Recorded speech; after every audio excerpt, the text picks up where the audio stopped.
Lawatan Presiden Prabowo Subianto ke Cina mendapatkan berbagai sorotan dari media asing. Momen pertemuan perdana Presiden Prabowo Subianto dengan Presiden Cina Xi Jinping juga dinilai menjadi awal hubungan intens antara Indonesia dan juga Cina. AP News misalnya melaporkan bahwa pertemuan Prabowo dan Xi Jinping adalah hal penting bagi Indonesia dan juga Cina, sebab Cina merupakan mitra dagang terbesar dan salah satu investor asing terpenting Indonesia.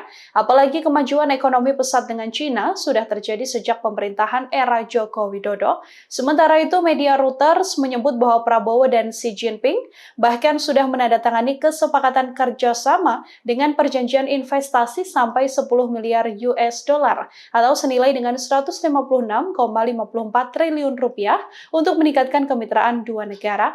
Pertemuan Prabowo dan Xi Jinping disebut menegaskan komitmen Jakarta terhadap hubungan dengan Beijing.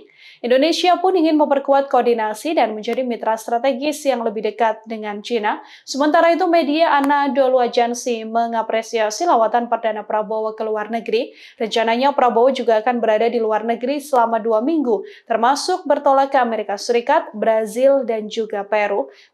Media asal Turki itu pun mengabarkan Prabowo Subianto juga diperkirakan akan bertemu Perdana Menteri Inggris Keir Starmer di London. Prabowo juga disebutkan berkemungkinan akan mengunjungi negara Timur Tengah. Download Tribun X sekarang, menghadirkan lokal menjadi Indonesia.